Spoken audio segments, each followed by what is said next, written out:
영화 산업에 대한 이야기를 듣고 싶어서 교수님을 모셨어요. 투자해준 사람한테 어떤 그 아부하는 것 같은 느낌이 있어서. 근데 우리가 진짜 오늘 얘기하고 싶었던 거는 투자, 배급, 상영까지도 상영이죠, 상영. 같이 간다는 그 문제잖아요. 해묵은 문제죠. 해묵은 문제인데 롯데랑 CGV 빼고는 없다는 얘기예요. 자기가 판단하는 것에 따라서 우리나라 문화계에 줄을 세울 수가 있어요.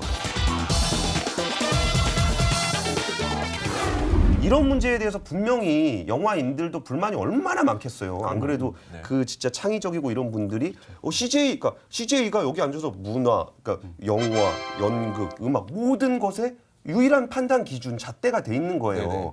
이 문제를 분명히 누군가는 고민하고 있을 거고 어떤 그 대안이라고 할까? 뭐 그런 움직임들은 좀 어떤 것들이 그 있어요? 부분을 말씀드릴게요. 그러니까 제가 리틀빅에 참여하게 된 계기가 리틀빅 픽처스가 먼저 지금 뭐예요? 배급사입니다. 그 회사부터 네. 설명을 해주세요. 그러니까 이 회사는 제작사들이 뭉쳐서 만드는 회사입니다. 제작사들이? 제작사가 뭉쳐서 아, 배급사를 네, 만들었다. 우리의 권리를 아. 더 강화시키고 제작사들을 생태계를 키우자 이런 취지로 제작사들이 뭉쳐서 만든 협회가 중심이 돼서 만들었던 회사고요. 지금은 좀 지배구조가 바뀌어 있습니다만. 네. 근데 이게 다른 인더스트리에서 있었던 거예요. 그러니까 음악 같은 경우가 예. 음악을 내가 만들 때 네. 로엔의 투자를 받아야 멜론에 올라갈 수 있다라는 거죠. 아. 그래서 멜론이 프로모션을 해주는 거예요. CJ의 투자를 받아야 CGV에 그렇죠. 올라갈 수 그렇죠. 있다. 그렇게 갈 수 있다는 거죠. 그러니까 그런 문제 때문에 줄 세우기가 가능해지고 그다음에 창작하는 사람들이 내가 내 음악을 만들어 내 영화를 만들어서 내 걸로 대박을 내기가 어려운 구조예요. 그러니까 하나 생각해 보세요. 아저씨란 영화가 예. 한때 이게 케이블 틀면은 엄청나게 많이 나왔잖아요. 진짜 많이 나왔어요. 네, 많이 나오죠. 근데 그걸 볼 때 우리가 볼 때마다 그 제작사의 돈이 들어갈까요? 안 들어가겠죠. 안 들어가죠. 그러니까 그거는 당연히 이제 그걸 유통시킨 배급사에게로 이제 그런데 저작권료가 제작자들은 내가 만든 IP를 내가 확보를 해서 수익을 나눠 먹는 구조로 계속 가기를 원하는 거죠.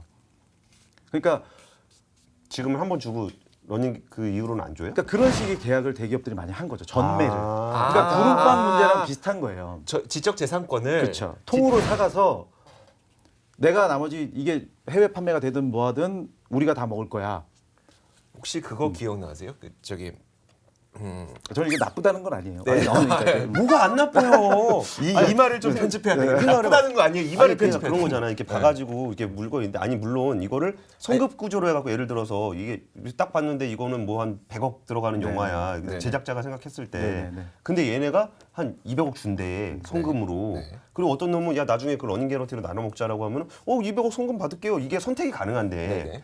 배급 자체가 독점이 돼 있으면은 야 이거 안 받으려면 딴 데 가. 네네. 근데 딴 데 가면은 이 배급사가 유통망까지 가지고 있어요. 그러니까요. 그러면은 그러면 영화 상영이 성급으로 안 하자 되네. 그러면은 안 할 수가 없는 상황인 거야.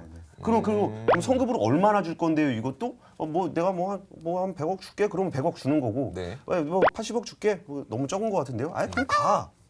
그러니까 힘의 균형 하나도 안 맞는 거야. 그러니까 이게 뭐 마이킹 얘기를 했지만 우리나라의 우리나라 워낙 대기업 자본이 세기 네네. 때문에 뭐 게임도 마찬가지고 다 그런 측면이 있을 거예요. 근데 중요한 건 아저씨를 만들었던 감독이나 제작사는 케이블에 그렇게 허구한 날 나오는데 수익이 하나도 안 들어오기 때문에 예.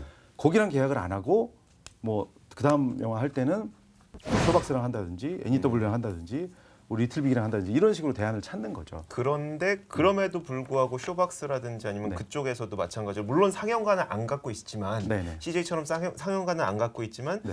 그들도 지적재산권은 본인들이 갖고 있고 그리고 네네. 그 다음에 발생하는 그러니까 영화가 내리고 나서 발생하는 수익들은 네. 다 배급사가 또 가져가게 가는 구조겠네요. 가는 계약을 많이 한다는 거죠. 그렇게 계약할 가능성이 그러니까 심지어 공동 제작을 할 때 그렇게 보셔야 돼요. 그러니까 저도 어차피 시나리오를 만들어서 지금 그 몇 군데 이렇게 하다가 네. 다른 데 이제 판권을 넘긴 상태인데 그러니까 내가 뭐 그렇다고 스태프가 있는 것도 아니고 네. 제작을 할 수 있는 경험이 있는 것도 아닌 그 창작자들은 예를 들면 뭐 쇼박스나 CJ 같은데 주고 예. 그럼 그쪽에서 돈을 투자를 해서 리스크를 지면서 영화를 만들기를 기대를 하죠. 근데 그렇게 될 경우는 이 협상력에 따라서 보통 6대 4를 기준으로 하지만 8대2, 9대1 이럴 수도 있는 거예요. 아니, 지금 이 구조에서 제작사가 어떤 협상력을 가질 수가 있겠어요?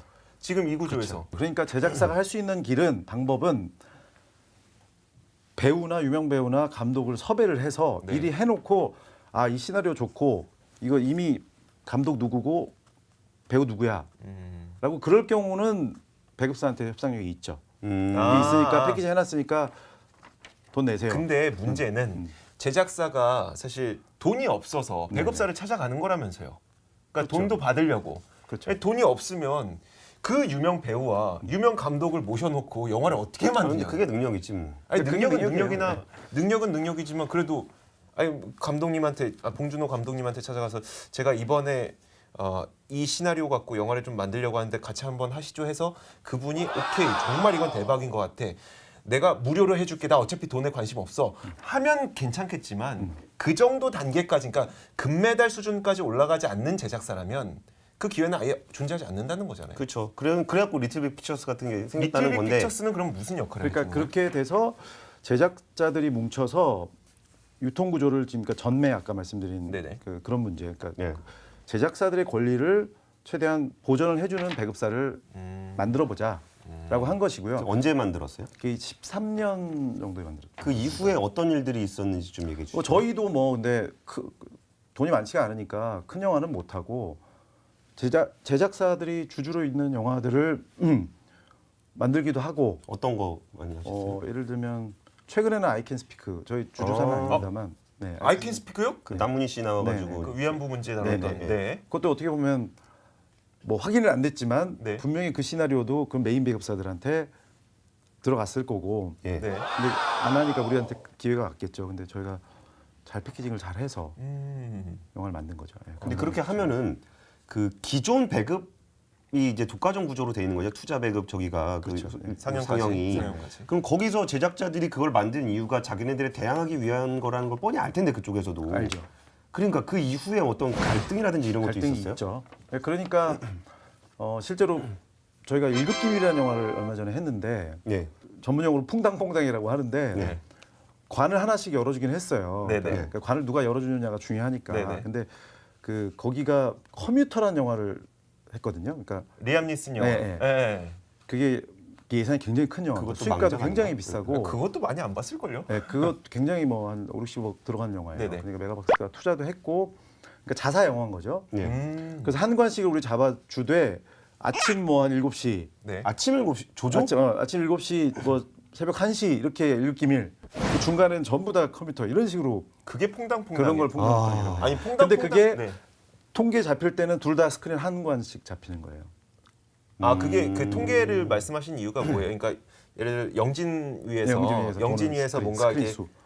그걸 이제 검사를 해요. 그러니까 너무 우리나라는 굉장히 그게 모든 거의 100% 들어와 있어요 데이터가. 그러니까 본인들 영화만 틀면 안 되게끔 검사를 영진위에서 하기 위해서 왜냐하면 그런 그 통계 자료가 스크린 독과점 그것 논란이 때문에? 있을까봐. 그래서 그거를 피한다고 자사 영화 몰아주기 너무 욕 먹을 것 같으니까 아침 저녁에 하나씩 열어주는. 아침 그런 저녁 하나씩 꽂아 넣어놓고 메인 시간은 우리는 다 스크린 하나에서 분명히 그 아이캔 스피크도 열었고요. 그리고 리암 니슨의 그 영화도 열었습니다. 통계적으로는 그렇게 그렇죠, 잡히니까. 그렇게 돼요. 음. 아이캔 스피크는 그래도 영화 잘 돼서 잘 열어줬고 네. 일급기밀이라는 영화는 그렇게 일급기밀이라는 됐었습니다. 그러니까 영화는? 중소 영화 제작사나 중소 배급사들은 이런 문제가 정말 골치 아픈 일이죠. 근데 그렇게 대놓고 견제를 해요? 아니면 이렇게 퐁당퐁당처럼 이렇게 우회적으로 견제를 해요? 뭐 그거는 뭐 경우마다 다 다른다고 봐야 돼요. 사실 그 제작사가 네. 물론 좋은 영화를 만드는 것도 중요하겠지만 좋은 영화를 만들기 위해서는 나중에 내가 만들었던 영화가 혹은 콘텐츠가 IPTV에서 방영이 될 때 혹은 그 케이블 TV에서 방영이 될 때 그 돈도 받아야. 그렇죠. 저 아직도 기억나는 게 스타워즈의 뭐 30년 전이었었나요? 40년 전에 출연했던 아역 배우가 아직도 먹고 살 만큼 받고 있대요. 그걸 그렇게 계속 틀어놓으니까. 근데 지금 우리나라 구조상에서는 그 아역 배우는 30년 전에 출연한 사람이죠. 왜 그 사람한테 돈을 줘? 이거잖아요. 지금 제작사가. 그러면 지금 당장 우리가 세상을 뒤엎을 수는 없으나 표준 계약서상으로 제작자가 자신이 만든 창작물에 대한 권리에 대한 비용을 조금만 더 확보해 줄 수 있어도 세상은 더 빠르게 변할 수 있을 것 같다는 생각은 드네요. 그리고 또 한 가지 방법이 또 저희가 주장하는 것 중에 하나가 이렇게 얘기하면 좀 복잡하긴 한데 어쨌든 간에 어쨌든 극장은 공공재가 아닙니다. 네네. 일단은 그 극장은 그렇죠. 개인 소유죠. 그렇죠. 소유니까 법인이 자기들이 원하는 자기들이 판단했을 때 좋은 영화를 트는 건 당연한 거고요. 네네. 근데 이걸 시장 논리로 보지는 말아야 된다는 게 뭐냐면 예매율이라는 게 있어요. 그러니까 예매율이요? 예매율은 그러니까 중소배급사들의 영화들은 예매를 하려면 근데 네. 보통 예매율 1이면 그날 다음날 박스오피스 2로 가잖아요. 네. 예, 예. 근데 예매를 그 큰 영화들, 자사 영화들, 그다음에 좋은 영화들은 예매를 한 일주일 전부터 하게 해주고 아, 다른 중소 것들은 전날 돼서 당일날 열어줘요 극장을. 그러니까 예매율 자체가 빵에서 출발을 예매를 하고 싶어도 못한다. 못하는 거죠. 그것 때문에 지금 영비법이라고 해서 안철수 의원, 뭐 도종환 의원 의원 발의를 한 법이 지금 계류가 돼 있는 겁니다. 법으로 뭘 하기로 했어요? 그러니까 수직 계열화를 금지하는. 그럼 아예 배급 투자 다 나누자고요? 상영 배급 투자 다 나누자고요? 그거는 조금씩 디테일이 다른데요. 일단은 제일 핵심적인 거는 투자 배급은 뛰는 건 아니고 네. 상영은 상영은 뛰자. 네, 상영. 그 그렇죠. 법은 뭐 이제 만약에 통과가 될 수도 있는 거지만 사실 서로 논의해야 될 부분이 그쵸. 많아서 좀 네, 갈 길이 멀다고 치고 네. 나름의 약간 이제 결론 네네. 부분으로 가고 있는 것 같은데 제가 동아 교수님하고 이런저런 얘기 듣고서 칼럼 보고 막 그랬을 네, 때 네, 네. 그 영화 산업은 어쩔 수 없어요. 우리 심지어 이게 영어로 만드는 영화도 아니니까 네. 시장도 거의 국내 시장에서만 상영이 되잖아요. 네네. 그러면은 자본을 집중시켜 가지고 영화를 집중해야 되니까 수직 계열화가 되면서 영화 퀄리티가 굉장히 좋아진 건 사실이에요.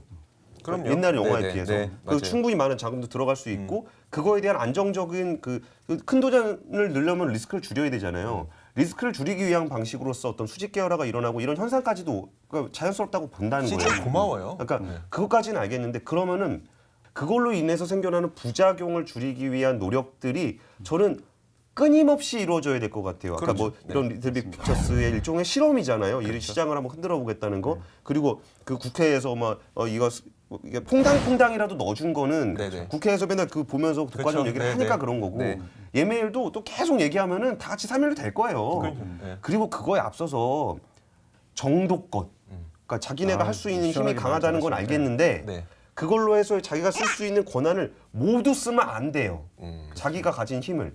그러면은 이게 시장의 왜곡이 나타나면서 분명히 그거는 다시한테 역풍으로 돌아올 수밖에 없어요. 그렇죠. 네네. 발등을 찍는 일들이 저는 그렇게 봅니다. 딱 그 부분이 너무 비싼 영화를 저기 가능성이 있는 분들을 또 미리 돈을 많이 주고 네. 계약을 해놓고 이러니까 또 사이즈가 계속 늘어나서 손실도 많이 보고 이런 그게 이제 발등 찍는 일이 일어나는 것 같아요. 자 이제 이야기를 좀 정리를 해볼게요. 네. 저희가 충분히 이제 문제점이 무엇인지 알았고 사실 그 문제점이 뭐 대기업이 나쁜 놈이야 이런 개념은 절대 아니고요. 물론 그만큼 근데 산업 예매율은 좀 치졸하다. 예매율 진짜 그거는 근데 좀 그걸 뭐 놀랍네요. 극장끼리만 보면 뭐 수익계열이 문제라는 거지. 극장의 논리로 보면 저는 그건 맞다고 봅니다. 근데 그걸 시장 원리라고 하지 말라는 거죠. 네네. 극장 원리다 이렇게 봐야지. 그건. 극장 원리. 네, 네. 알겠습니다. 자 마지막으로 좀 김동화 교수께서 네, 네. 오늘 이 자리를 빌어서 좀 부탁드리거나 아니면 네, 네. 뭐 하고 싶으신 말씀 있으면 좀 기회를 드릴게요. 그러니까 뭐 미국의 경우가 70년 전에 상영관을 끊었습니다. 그 파라마운트가 그렇게 오래됐어요? 예, 48년도에 끈 겁니다. 그래서 근데 혹자들은 그렇게 얘기를 해요. 아니 한국 영화가 지금 재밌고 잘 나가는데 뭐 천만도 많이 나오고 지금 70년대 미국 거를 가져와서 뭘 하려는 거냐. 근데 그거는 역으로 얘기하면 70년 전에 끊었기 때문에 지금의 할리우드가 이런 호황을 누리고 있다 이렇게 봐주셨으면 좋겠어요. 그러니까 어쨌든 간에 벤처 캐피탈도 실제로 정부가 출자한 50% 이상 출자를 하잖아요. 그러니까 네, 모태펀드를 통해서. 네. 그러니까 실제로 영화라는 인더스트리는 그런 식으로 정부의 지원, 그 육성 자금이 영화 인더스트리를 굉장히 키운 측면이 있어요. 그러니까 우리는 어쨌든 간에 보이는 손이 어떻게 시장을 조성하느냐가 굉장히 중요하고요. 그게 의존성이 굉장히 크기 때문에 그런 식으로 어쨌든 간에 벤처 캐피탈이 마중물을 제공했던 것처럼 지금도 제작사들이 좀 중소한 업체들이 창작성에 기반해서 대기업으로 갈 수 있는 중견기업까지 성장할 수 있는 그 토대를 만드는 건 어쨌든 간에 저는 보이는 손이 들어가야 된다고 봅니다. 그러니까 대기업의 무슨 온정과 뭐 재단을 만들어서 사회환원하는 걸로만 기대하기에는 좀 어려운 측면이 있을 것 같아요. 자 오늘 영화 산업의 전체적인 구조에 대해서 저희가 한번 살펴봤고요. 그 구조에서 발생할 수 있는 중소 제작사라든지 아니면 참 이제 막 커가는 영화인들이 어떤 어려움을 갖고 있는지를 좀 빗대어서 저희가 알아볼 수가 있었습니다. 지금까지 발칙한 경제 김동화 교수와 함께 이야기를 나눠봤습니다. 자, 지금까지 발칙한 경제였습니다. 고맙습니다. 감사합니다.